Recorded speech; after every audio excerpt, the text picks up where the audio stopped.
We live in a world today where there are several 100 million people starving to death. They're starving to death right now. All over this country today, there is a certain demoralization. And the demoralization is that some people believe that what goes on in the White House and what goes on in the Congress reflects the will of the American people. And by assembling here today, as the Rainbow Coalition and its other groups from 46 states in America, what we are saying very loud and clear is that Ronald Reagan and his billionaire friends do not represent America, but we do. In some of the largest cities in America, 50% of the kids are not graduating high school. The cost of college education in this country is zooming up, so you have to be a wealthy person to send your kid to college. There was once a dream that my parents had and many people's parents had, that if you work hard and go to school, you can get a college education. But what people like this gentleman do not know is, for example, that in Scandinavia, in Sweden, you've had socialist governments for decades, that in fact that country is probably in most respects more democratic than the United States. They have 80 or 90% of the people voting. They have strong labor unions. They have a more open media. They have a healthcare system guaranteeing healthcare to all of the people. Not to say that that's a utopia. But at a time when the wealthiest people of this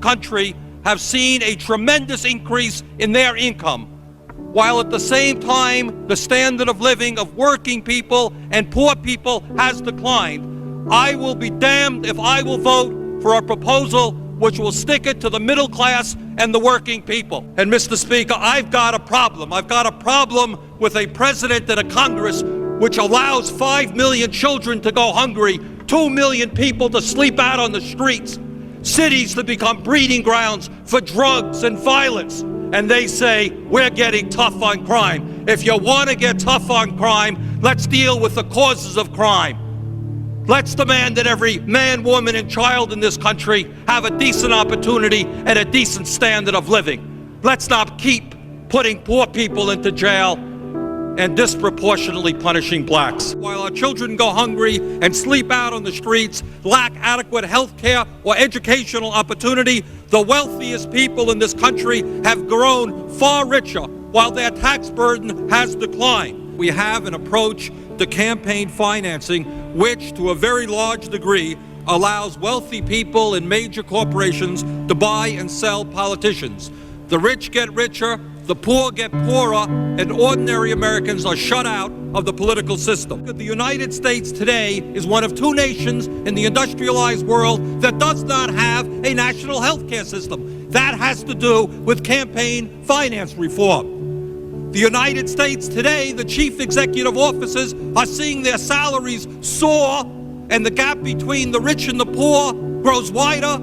10 million Americans are unemployed. That has to do with campaign finance reform. The system, by and large, is owned and controlled by big money interests, and the President of the United States and much of the Congress does the work of protecting the big corporations and the wealthy people who control the economic and political life of this nation. This country, this great country, this democracy, is evolving into an oligarchy.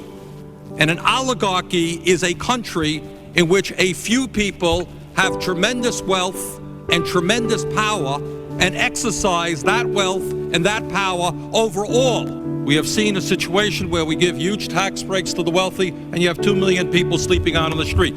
Billions of dollars into all kinds of obsolete weapon systems, and you have 5 million children who are hungry. Let us give hope to people in America today who have lost hope. Let us provide jobs for the jobless, housing for the homeless, food for the hungry. Workers in the United States today are working longer hours, significantly longer hours, taking less vacation time than they used to take. And is there any wonder why so many millions of Americans feel stressed out? They need to work longer hours, they need to work overtime in order to compensate for the real decline in their wages. Let's talk about welfare for the rich and the powerful.